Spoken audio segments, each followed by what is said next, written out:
Gavumenti izoobe eryanyumwabazi erangiire kutandika ihuriro ry'okuyonja omu buri kyanga buri rwamukago rw'aha muheru omu kwezi. For 3 hours, let Uganda stop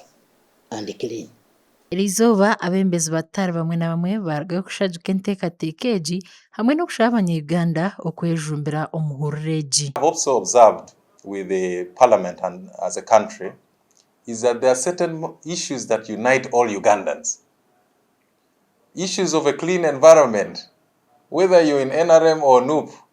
you need a clean environment. Kandi kukora burungi bwansiti kugira ngo n'obworo nanga neki ne value omu bantu twenda kureba ngo twagiramo empinduka value system yito mu bantu tushemere kutandika kwerwanaho aha bwakino otegereza government omu America ya president Kennedy obu bayisire 1964 something like that akataho akagambo ekigambo kimwe kiturana kigambwa munonga buri yomwe cyakumanya ngo before you ask what your country can do for you ni wibuze oti what can you do for that country yawe jorete yawe iwe gikorire ki iwe cyaro cyo cyayisingiro kikorire kiwe nko muntu umurika mubezi iwe obakorire ki kandi wabantu bakamubizi iwe government mu gikorire ki ni supporting 100% abwenshonga zanjezi obu nabire ndiyo mwana muto ndi nko primary 1 P2 P3 ni manyango obwenu bwaburiyo bwire bwa UPC kaba ndiyo witu haka hari abantu babire beta noshana bakabare baryo bakozi ba government mbabeta banyango burofa nico kindi kubasa kwijukanywe niko nawe rempurane babeta ngwangu nyanga burofa yarabaha bakabija omwawe omukazi bashange se furiye togize bashango rwiko orgoyise wabura kurwozya bakaba rukusibo mu maraka rizobo si bantu otambura nabo mpaka omwazi yokoragaruke kukamanya ngo inamagezi go kurwozya kubabire bashango tine katandaro hakwawe bakaba bakwata ozo mu kikome bashango tine toilet hakwawe bakaba kwata so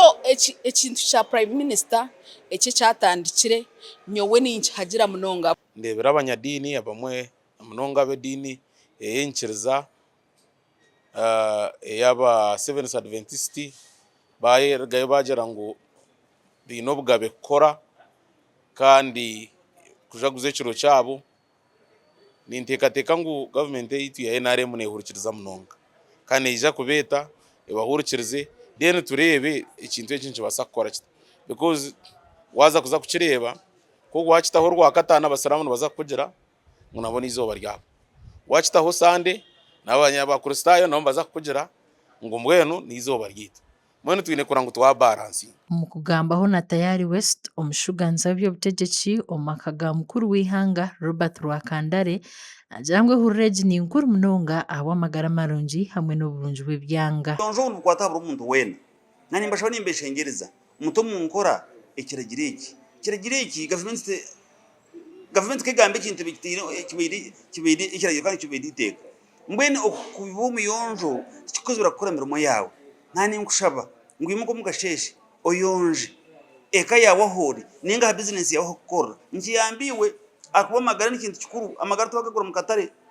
uburofa n'ikintu kibi nozo kushanga abantu nabanago bucupa yibashanga nabanago vera yibashanga nyenje kari kiretera ushanga ngwenje roke kugwa ushanga emyara eriyo negara ninga harimo burofa n'abarisi ushanga ngo embuzi ente nziyo vera okuyonja nikuza kutandika shahe mweza kasheshe okwetorora ihanga ryona